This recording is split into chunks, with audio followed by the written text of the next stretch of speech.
ஆமாடி, இப்படி பேசினா உன்னை கொன்னாலும் கொல்றதான். பண்ணாத தப்புக்கு ஏன் மேல பழி சொல்ற? நடிக்கடி ஆனா நீ என் முன்னாடி ஒரு பேச்சு, எங்க அப்பா முன்னாடி ஒரு பேச்சு. மனசாட்சியை தொட்டு உண்மையை சொல்லு நீ. ஆனா உனக்கு பேதி மாத்திர கலந்து காப்பியை கொடுத்தேன். சொல்லுடி. அப்படியே நடிக்காத. ஒண்ணு பேச தெரியாத புள்ள மாதிரி. அப்பாக்கும் அம்மாக்கும் உன்னை பத்தி நல்லா தெரியும். இங்க எவ்வளவு டிராமா போட்டாலும் அவங்க எதுவும் நம்ப மாட்டாங்க.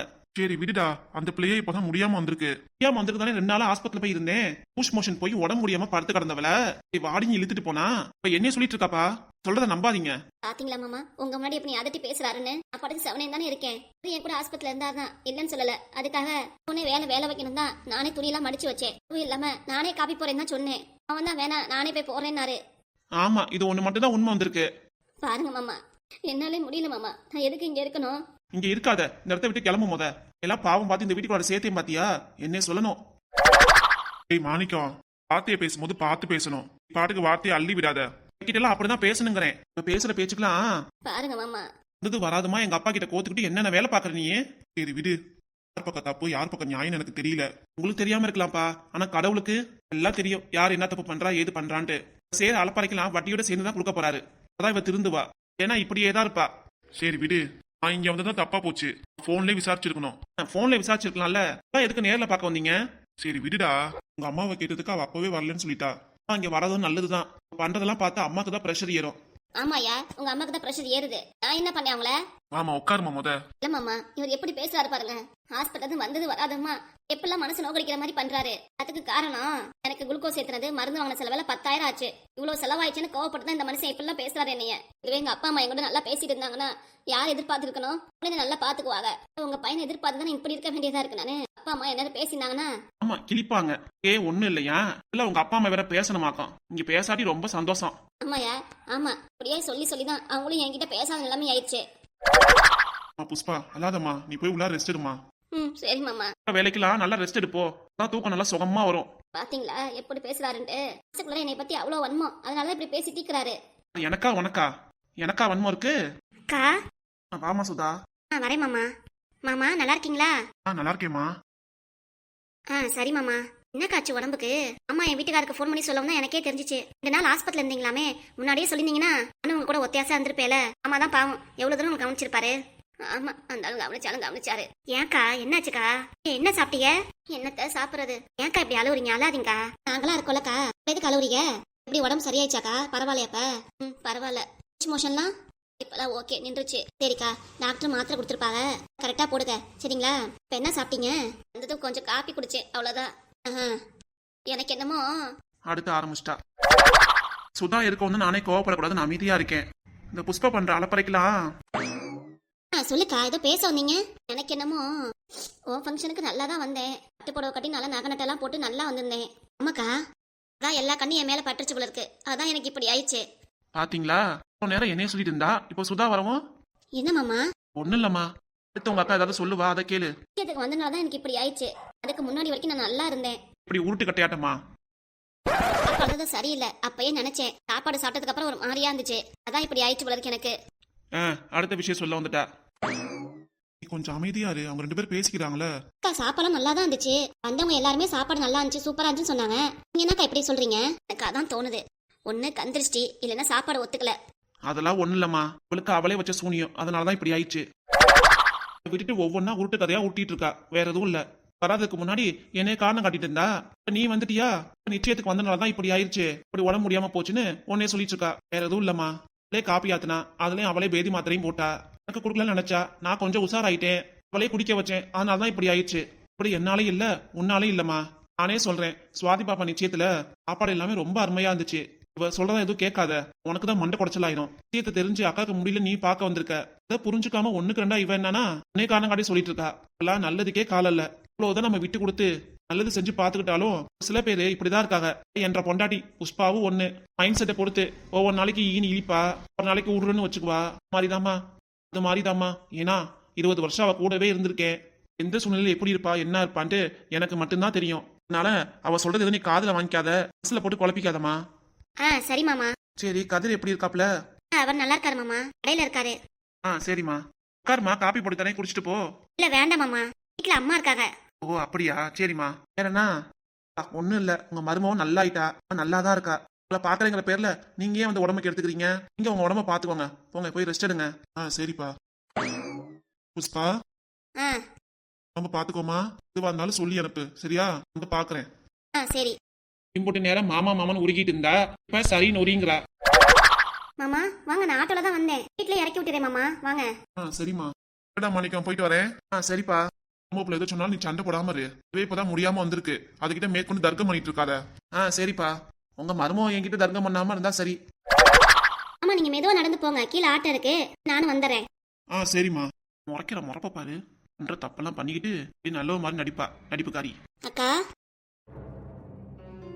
நம்ம பாத்துக்கோங்கக்கா, நம்ம பாத்துக்கோங்க. உப்பு உரப்பெல்லாம் கம்மியாவே சாப்பிடுங்க. ஆமாமா, இதுவும் கரெக்ட் தான். அப்பதான் ரொம்ப கோவம் வராது. இப்ப மதிய சமையல் எதுவும் செஞ்சு கொடுத்து விட்டுங்களாக்கா? இல்ல பரவாயில்ல, நானே செஞ்சுக்கிறேன். எனக்கு எதுக்கு சிரமம்? வீட்டுல எல்லாத்துக்கும் செய்யறதான். உடம்புக்கு ஏத்த மாதிரி உப்பு உரப்பு இல்லாம செஞ்சு கொடுக்குறேன். இல்ல வேண்டாம் சுதா, நானே செஞ்சுக்கிறேன். எனக்கு உடம்பு பரவாயில்ல. இவ்வளவு நின்று பேசிட்டு இருக்கல, அதனால எல்லாம் சரியாயிடுச்சு. சரிக்கா, பாத்துக்கோங்க. எதுவா இருந்தாலும் சொல்லுங்கக்கா, ஃபோன் பண்ணுங்க. சரிங்களா? வந்து பாக்குறேன். சரி சுதா. சரி, கீழே மாமா வேற வெயிட் பண்ணிட்டு இருப்பாரு. நான் கிளம்புறேன்க்கா. சரி மாமா. போயிட்டு வாமா. கதிரு வீட்டுல எல்லாத்தையும் கேட்டதா சொல்லு. சரி மாமா. என்னாடி முறப்பு? டிசைன் முறைக்கிற. உங்ககிட்ட ஒரு முறப்பு, சுதா கிட்ட ஒரு சிரிப்பு, மாமனார் கிட்ட ஒரு சோகம். டிசைனா ஒரு முகத்தை வச்சுக்கிற. நான் மட்டும் தானே இருக்கேன். அதனால உன் கோவத்தை எல்லாம் என்கிட்ட காமிக்கலாம்னு நினைக்கிறியா? அதனாலதான் எல்லா விஷயத்தையும் நானும் தாங்கிட்டு போறது. ஏன்னா கூமுட்டேங்கிறேன். என்ன சொன்னாலும் நான் சரின்னு போறதுக்கு. முறப்ப பாரு, முறப்ப பார்த்து நான் பயந்துருவேனா? ஓடி போய் சம சீக்கிரம். நீ ஆயிடுச்சுல, பசிக்குதுல. கொஞ்ச நேரம் உனக்காக தம் கட்டி பேசினது இல்ல, ஆஸ்பத்திரியில சாப்பிட்டது எல்லாம் செரிமானம் ஆயிடுச்சு. அதனால இப்ப ரொம்ப பசி எடுத்துருச்சு. சீக்கிரம் போய் எனக்கும் அவனுக்கும் சமைச்சு வைப்போ. உனக்கு உப்பு உரப்பு இல்லாம சமைச்சிரு. அப்பதான் உன் உடம்புக்கு நல்லது. ஏன்னா அவ்வளவுதான், திரும்பி பேதி ஆயிரும். அப்ப திரும்பவும் கையில குளுக்கோஸ் ஏத்தி உள்ள வச்சு மூச்சு விடாம போயிடும். அப்பதான் அவ்வளவுதான், மூச்சு விட முடியாம என்ன சொல்ல வர? மூச்சு நின்றதுக்குள்ளார போய் சமைச்சிரு. இப்ப லாஸ்டா உன் சமையல் தான் சாப்பிடுறது. அதுக்கப்புறம் செத்து போயிருவீங்கறியா? அவ்வளவு ஆசை உனக்கு? எல்லாம் தெரிஞ்சு போச்சியா? தெரிஞ்சிருச்சுல. ஓடி உள்ளார போய் சமைப்போ. ஆமா, பேச வந்துட்டா பேச்சு. தப்பெல்லாம் நீ பண்ணிட்டு பண்ணு வேற சொல்லிக்கிறியா நீ? இருக்கட்டியா, இன்னைக்கு உன் கடல அடமலையா இருக்கலாம். என்ன கொஞ்சம் சரியாவல, அதனாலதான் எதுவும் பேச முடியல. எங்க அப்பா இருக்கும் போது இவ்வளவு தூரம் தம் கட்டி பேசினியே, அதெல்லாம் என்னது? இதுக்கெல்லாம் வாயை திறக்க மாட்டியே. உன் காட்டுல அடமலனால நான் அமைதியா போயிட்டு இருக்கேன். நான் எப்படி இருப்பேன்னு தெரியும்ல. அவ முன்னாடி என்னை விட்டு கொடுத்து பேசுறீல. முன்னாடி என்னைக்கு விட்டு கொடுக்க கூடாது. நீ என்னன்னா அவளுக்கு சப்போர்ட் பண்ணி பேசிட்டு இருக்க. அடுத்து ஆரம்பிச்சிட்டியா? இப்படியே பேசிட்டு போனா ஒவ்வொரு விஷயமா வரும். அப்புறம் சமைச்சு சாப்பிடறதெல்லாம் என்ன சாயந்தரம் 5 மணிக்கா? கடையில வாங்கி சாப்பிடலாம்ல. இப்பதான் முடியாம வந்திருக்கு. அடுத்து கடையில வாங்கி வேற சாப்பிடணுமா? ரொம்பதான் ஆசை உனக்கு. ஓடி போயிச்சாம நின்னுகிட்டு பராக்கு பாத்துட்டு இருப்பா. ஆளை மூஞ்சியும் பாரு. 2 நாள் டிவியை பார்க்காம ஒரு மாதிரியா இருக்கு. சரி, நம்ம உட்காந்து டிவியாவது பாப்போம். டிவி பாக்குறியா? ஆமா. பாரு, முடியாம நான் சமைப்பேனா நீ டிவி பாப்பியா? காய்கறிலாம் அரைஞ்சு கொடு. எவ்வளவு நானும் சமைக்கிறது. அப்புறம் மயக்க மட்டும் விழுந்துட்டேன்னா போச்சு. திரும்பவும் நீ தானே பாக்கணும். காய்கறி தானே 3 பேருக்கு என்ன அறிய முடியாத உன்னால? முடியாது. கைகாலாம் ரொம்ப வடவடன் வலிக்குது. ஒரு மாதிரியா இருக்கு எனக்கு. கைகால் வலிக்குது, ஆனா வாய் பேச்சு மட்டும் குறையிலையே. வல குளக்குளம் நல்லா தான் பேசுற. இப்போ உன்னால வர முடியுமா முடியாதா? இந்த காய் அரைஞ்சு கொடுப்பியா மாட்டியா? முடியாது. படுத்துக்கிட்டு இருந்த நான் உனக்காக வெளியே நின்னுட்டே இருந்தேன். கைகாலா ரொம்ப வலிக்குது. வலிக்குதோ? நானே சமைச்சறேன். நீ ஒன்னும் பாத்து கிழிக்க வேணாம். டிவி ரிமோட் எங்க வச்சிருக்கா? அட ஆத்தி, ஏதோ கோவத்துல காப்பில பேதி மாத்திரை கலந்தவ. இம்புடு தூரம் கோவமா பேசியிருக்கோம். இப்ப செய்யற சாப்பாடுல இருந்து கலந்து விட்டானா? அச்சச்சோ, விஷத்தையும் என்ன கலந்து கொடுத்துருவா. போய் நின்று காயாவது அரைஞ்சு கொடுப்போம். இல்லைன்னா அவ்வளவுதான், நான் அடுத்த ஆஸ்பத்திரியில இருக்க நிலைமை ஆயிரும் எனக்கு. டிவியை கூட அப்புறம் பாத்துக்கலாம். போய் காய் அரைஞ்சு கொடுத்துட்டு வருவோம். புஷ்பா, என்ன? நீ ஒன்னும் காய் அறிய வேணா. உனக்கு கை காலம் வலிக்கும், நானே வந்து அரைஞ்சு தரேன். இரு. ரொம்ப பெரிய அக்கறை தான் உனக்கு. வரேன்டி, இருடி. என் மனைவி இப்பெல்லாம் கஷ்டப்படக்கூடாதுல்ல.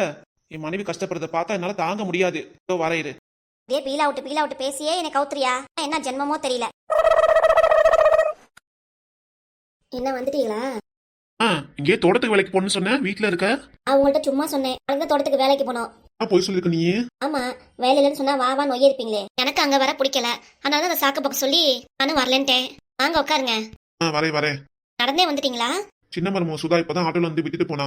வாழையே, உங்க சின்ன மருமக உங்க மேல பாசமா தான் இருக்கா. உங்களை இறக்கி விட்டு போனால இங்க உள்ளார தானே படுத்திருக்கேன். என்னது அத்தை எப்படி இருக்காங்க ஏது இருக்கான்னு வந்து பாக்க கூட இல்ல. ஆமா, மரும பிள்ளையும் நேரடியா வந்து விசேஷத்துக்கு சொன்னாங்க. அவங்க மூஞ்சில அடிச்சாப்லே வரமாட்டேன்னு சொல்லிட்ட. இப்ப எந்த முகத்தை வச்சு உன்னை பாப்பாங்க வந்து? அவன் ஒன்னும் சொல்லி கொடுக்க வேணாம். நீங்களே எல்லாத்தையும் பேசிடுவீங்க. மரும பிள்ளை இறக்கி விட்டுட்டு அத்தையே பாத்துட்டு போறேன்னு சொல்லிச்சு. ஏமா அவளை வந்து பாக்கணும். ஏத்தி நிச்சயத்துக்கு நீ சொல்லி வரல. உங்க மாமியாரோட நீ பாக்க வேணா, கண்டுக்க வேணா, நீ வீட்டு கிளம்புமான்னு அனுப்பி விட்டேன். நீங்க ஒரு ஆள் போதுமே, நீ அவளை துண்டிச்சு விடுறதுக்கு. பாப்பா, அது மாதிரிலாம் நமக்கு தெரியாதுமா. அது இருக்கட்டும். உங்க பெரிய மருமக வீட்டுக்கு போனீங்களே, என்னாச்சு? எப்படி இருக்காக அவ? என்ன நல்லா இருக்காளா? அதுக்கு என்னனாலும் நீங்க வந்து உட்காந்து பேசுங்க. எங்க போனாலும் சண்டை தான். மரும பிள்ளையும் அமைதியா இருக்க மாட்டேங்குது, அவனும் அமைதியா இருக்க மாட்டேங்கிறான். 2 பேரும் இன்னும் சண்டை போட்டே தான் இருக்காங்க.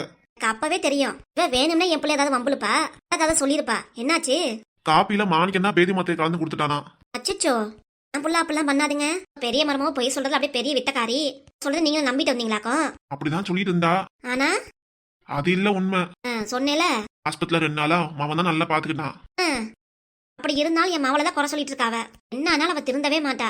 திருந்தா திருந்தாம போறா. ஒரு விஷயமா சொல்லிட்டு இருக்கா. என்னது? பாதி நிச்சயத்துக்கு வந்தது அது கண்ணு பட்டுருச்சு. நிச்சயத்து சாப்பாடு சாப்பிட்டதுனாலதான் எனக்கு இப்படி ஆயிடுச்சு அப்படின்னு சுதா மருமோ பார்க்க வந்துச்சு.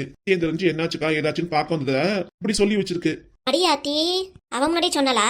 ஆமாங்கிறேன். ஆனா சுதா பொறுமையான பிள்ளை, கோவப்பட மாட்டா. பெரிய மரம் புஷ்பா இருக்காளே, அப்பா ஏட்டிக்கு மட்டும் எதையாவது பேசிட்டே இருப்பா. எது சாதகமா இருக்காத மாதிரி தான் பேசுவா. அதனாலதான் இப்படி அங்கேயும் இங்கேயும் சண்டையா இருந்துச்சு. அப்படியே பிரச்சனை தீர்த்து வச்சிங்களோ? என்னாச்சு ஏதாச்சும் நீ என்கிட்ட விசாரிச்சுட்டு இருக்கியாக்கும்? அப்புறம் உங்ககிட்ட தான் விசாரிக்கணும். ஏதாவது போனீங்களே என்னாச்சுன்னு கேட்கணும். நீ அங்க நேரடியாவே வந்திருக்கலாம். அப்படி வந்தாலும் அந்த பெரியமரை பாட்டுறதுக்கு உனக்கு கோவம் தான் வரும். அதான் அவன் சுட்டு போட்டாலும் திருந்த கூட மாட்டா. இப்ப இருந்து இப்ப வரைக்கும் அப்படியே தான் இருக்கா. இப்பதான் திருந்த போறாவளோ தெரியல. ஆனா என் மவன் தான் மாட்டிட்டு முழிக்கிறான். அவன் என் புள்ள. கல்யாணம் பண்ண புதுசுல என் மவனுக்கு அவ்வளவு முடி இருந்துச்சு. இப்ப தலையில ஒரு முடிய கூட காணா. என் பிள்ளை அது இதுன்னு ஏதாவது சொல்லி சொல்லி என் பிள்ளைக்கு மண்டையில முடியவே காணா. எல்லாம் கொட்டி போச்சு. இப்ப என்ன அதுக்கு? மனசுல தோணுச்சு சொல்றேன், அவ்வளவுதான். நம்ம கல்யாணம் புதுசுல எனக்கும் அவ்வளவு முடி இருந்துச்சு. இப்ப தலையில ஒரு முடிய கூட காணா. காது கிட்ட மட்டும் முடிய தொங்கிட்டு இருக்கு. என்ன சொல்லுவீங்க? அதுக்கு நான் என்ன பண்றது? இல்ல சொல்றீல மாணிக்கத்துக்கு அப்படி ஆயிடுச்சுன்னு, அதுக்கு தான் சொல்றேன். நான் எப்படி இருப்பேனோ அதே மாதிரிதான் என் பிள்ளையும் இருக்கும். அதனால அவனுக்கு இப்பயே முடி கொட்டிருச்சு. இப்ப என்ன உங்களுக்கு காரணம் காட்டி பேசிட்டு இருக்கீங்க? இல்ல நீ சொன்னீல, அதுக்காக நானும் சொன்னேன். உங்க பாச மருமக சொன்ன கோவம் வந்துருச்சோ? வீட்டுல 6 மாசம் இருந்ததுக்கு உங்களை நல்லபடியா பாத்துட்டா பாருங்க. அவளை பத்தி பேசுறதுக்கு வீட்டோட நம்மள எப்படா துரத்திடும் நினைச்சிட்டு இருந்தா இப்ப சாக்கு போக்க சொல்லி இப்படி பேசிட்டு இருங்க. நீங்க நான் எதுவும் சொல்லல. இல்ல பேசாம பாருங்க. ஆமா வந்தது வராதமா என்ன எதுக்கு இருக்கிறிய? படுத்து சவனேன்னு தானே இருக்கேன். உங்க முடி போனதுக்கு நான் காரணம் ஆயிட்டேனா? ஆய முடிக்கிட்டு பேசாம படுங்க. மேற்கொண்டு ஏதாவது பேசுனீங்க நீ மரும மாதிரியே பேதி மாத்திரை கலந்து கொடுத்தாலும் கொடுத்துருவேன். உங்களுக்கு நடுத்தரமான வயசு, அவளுக்கு ஏதோ உடம்பு கொத்துக்குச்சு. உங்களுக்கு நான் அப்படி கொடுத்துட்டு ஏதாவது எனக்கு தொந்தரவாக்கும். உங்களை யார் பாக்குறது? நமக்கே வயசாயிடுச்சு பாக்குறதுக்கு. இது மாதிரி நான் கலந்து கொடுக்க மாட்டேன். சரிப்பா. சும்மா லோனு பேசிட்டு இருக்காதீங்க. அதனால இப்படிதான் ஏதாவது பேசிட்டு படுங்க. பேசாம எதுவும் பேசல, அப்படியே படுத்துறேன். அப்படியே படுத்துங்க. அப்படியே கண்ணை மூடி தூங்குங்க. அதுக்கப்புறம் மனசுக்குள்ள எதையும் யோசிச்சு அப்புறம் பேச வருவீங்க. இதோ தூங்கிட்டேன். தூங்கிட்டாரா? இவரை தூங்க வைக்கிறதுக்குள்ள எனக்கு என்னென்ன பாடுபட்டுருச்சு. போ நோய் ஏதாவது பேசிக்கிட்டு